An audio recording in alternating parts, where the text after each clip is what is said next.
Good morning, guys. It's Saturday morning. We're up early.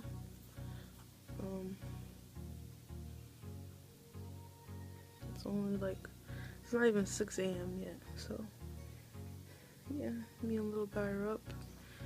I got my coffee.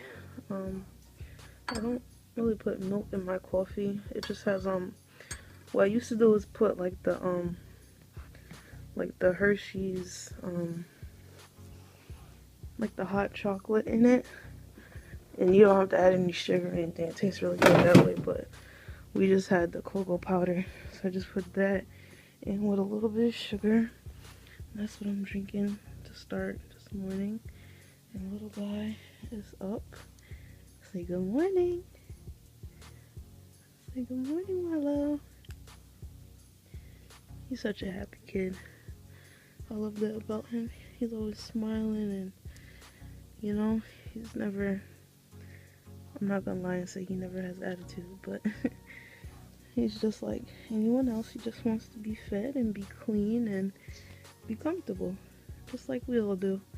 So, yeah. I'm sitting here watching, Taejah J. I love her channel. I found her channel like last year. I found it, so it was so cute. She has 2 boys now, but when I first saw her channel, she just had Alexander, and he is so adorable. And Isaac is too. That's the new baby. He's so cute. But I like watching like family oriented vlogs just to make you feel like normal, because I'm young, so my life is different now, but you can still have a life and have your child and still be happy. So that's why I like watching family vlogs and stuff like that, just to feel joyous about this change in my life and this journey that me and little guy are gonna be on. It just makes you feel happy and grateful for what you do have, because there's a lot of people that can't have children or have gone through miscarriage or things like that. And I know some people who have lost their child, and I don't wish that on anybody, not on my worst enemy, because knowing how I feel as a mom, I'm not even gonna say that. But yeah, so we're up. It's not even 6 a.m. Little guy is an early bird just like me, which is good, but he's having his bottle. I usually give him his bottle first, and then after his first bottle, he'll usually go down for another nap, and then he'll wake up around like 9-10 o'clock, and then that's when I'll give him like the baby cereal. He likes the banana and the apple baby cereal, and I'll give him some of the baby food. So yeah, that's our morning. I can't, I'm kind of annoyed. Like, there's this person on Instagram that kept DMing me. I blocked him or her, whoever it is, because they don't have any pictures of themselves. It's just a bunch of like sexual memes and stuff, a bunch of like dicks and ass everywhere. But it's like the person keeps DMing me like for weeks and weeks, and I don't respond because like I don't know you. Like, stop DMing me, stop watching my stories. Like, if someone don't respond to you, like, let the shit go. Like, even me, like, it's plenty of times I got rejected by someone that I liked. Like, I'm not gonna chase you. Like, if I'm texting you and you're not responding, I get it. Like, I'm not gonna be double and triple texting you. Like, it's not that deep.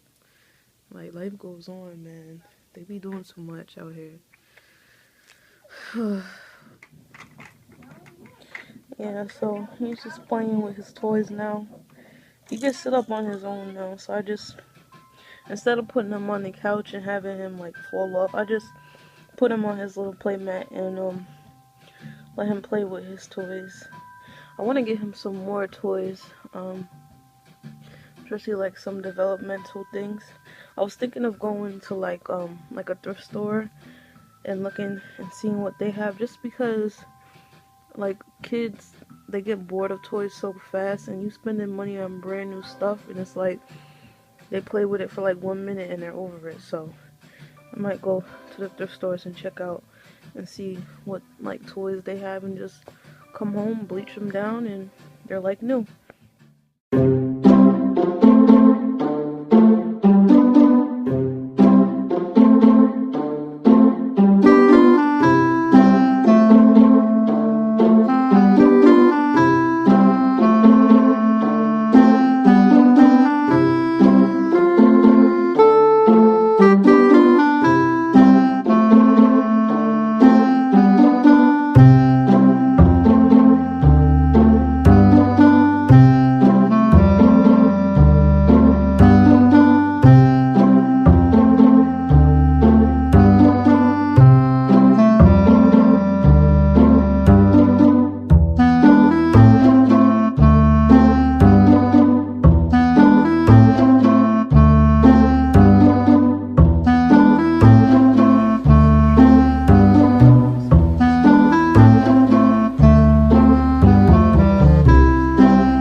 So it's about 9 a.m.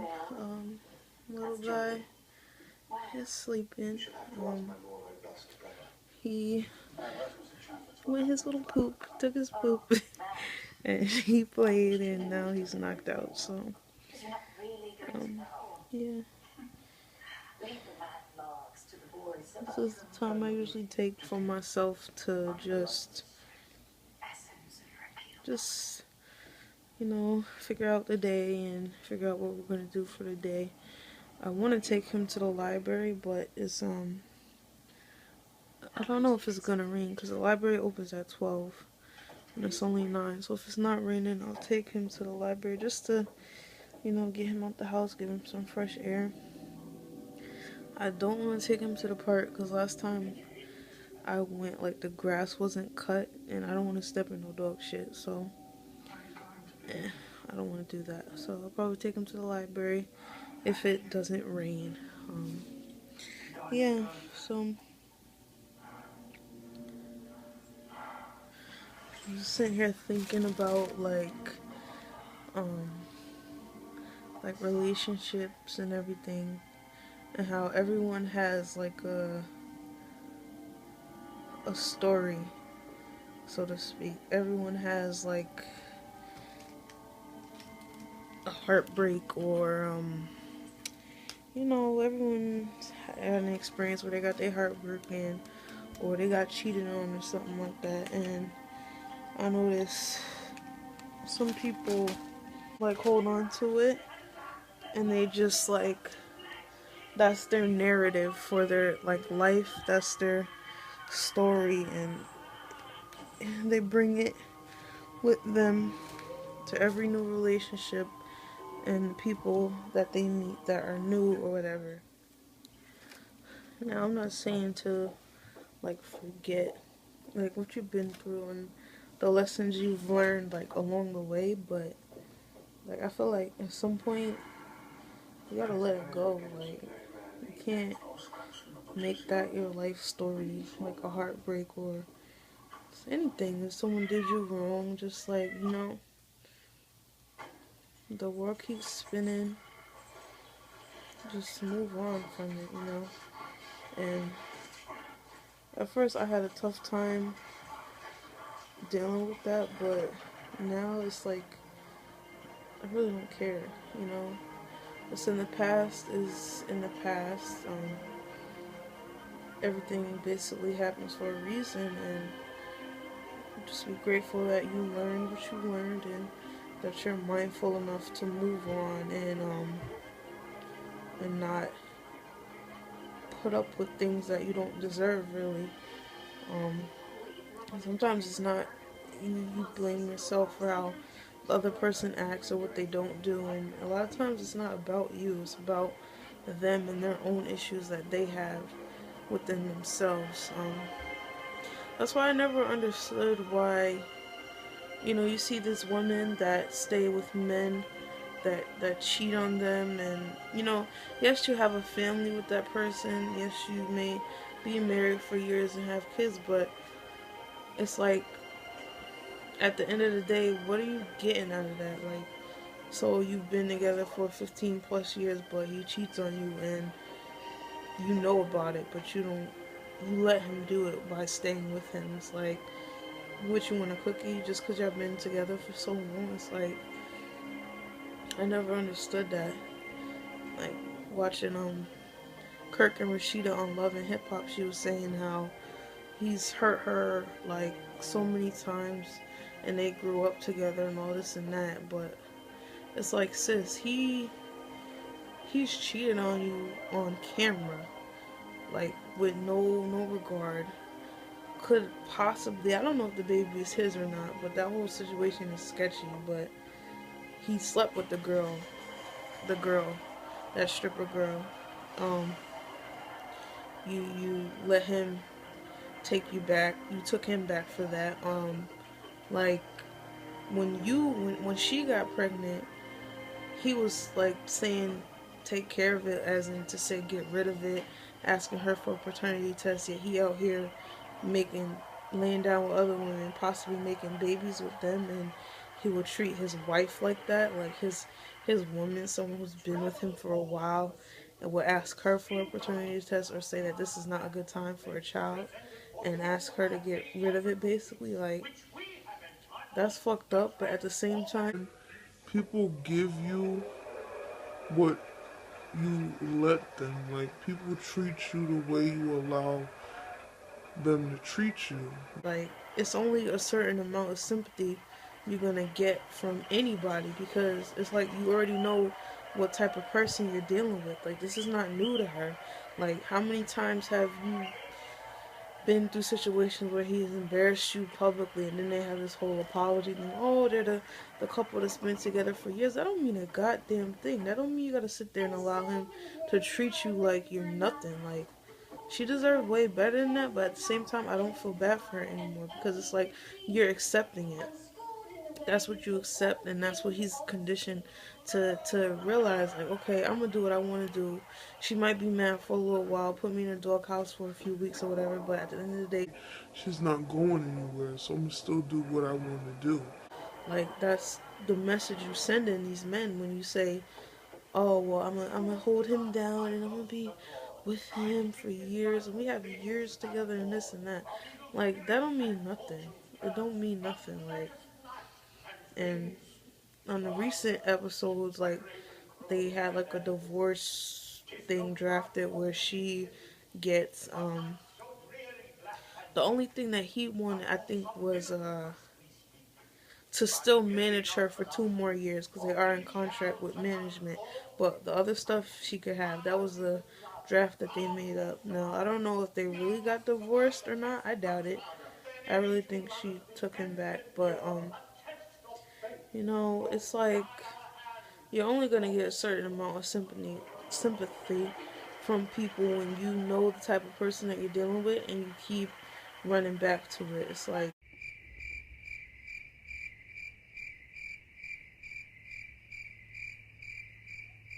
I have no words. Like, I don't understand. You know, yeah, the first time you feel bad, like, oh, you may run to you. It's like that one friend that always crying about her no good boyfriend, and yet she's still running back. It's like, stop coming to me with that. Like, you're not gonna like change your situation. You're gonna run back to him. Just stop with that. It's like, it gets annoying after a while, in my opinion. And it's like, how much sympathy do you think you're gonna get from the public when you know what type of man you're dealing with? You know, it's like, come on now, be real, seriously. And everyone's it's just it's like I see a lot of women like, you know, they're invested in relationships, or even like women with famous men, or women with men who are like wealthy or whatever. It's like I believe in that they stay because they left the lifestyle, or they're like, but I don't understand because like even Beyonce and Jay-Z, he cheated on her and she don't need him. Like she's it without him. She's it and then some without him, without his name even being in the picture. She's her own everything, you know? And she stayed with him, but I'm like, I don't know. I don't get it. Men, like, I'm not gonna say every man is no good. That's not true. There's females out there that do dirt and do men dirty too, but my whole thing is to like move on from it. Like don't dwell on it, and don't like, yeah, you could learn, like don't forget everything you learned from your past mistakes and past heartbreaks, but then again, don't bring it into like the new relationship. Like I be talking to people like, you know, and they're like, oh, this person did that to me, and this person did this and that, my ex did this and that, and it's like, that's cool, okay, but I'm not them, alright? So don't like, you judging me before you get to know me, and that's how you ruin stuff. Like, you know, that's what I hate. Like, I could tell my story, that what I've been through, and relive that narrative over and over and over again, but I don't feel it's necessary. Like, shit happens. Like, everyone got their heart broken before. My heart be broke when I reached the end of the bag of chips. When I reached the bottom of the bag of chips, like, I be heartbroken too. Like, it happens. I got a story to tell. But I'd say, like, it's only so long that you can, you know, live that story and just use that as an excuse or a reason why you're closed off to people. And if you're not ready, then don't put yourself out there, because what you're gonna do is end up wasting other people's time that really want to get to know you, or that are actually good for you. You end up just pushing them away because you're holding on to what you've been through, you know? And it's not saying like completely forget it. It's just saying learn from it and move on. That's it.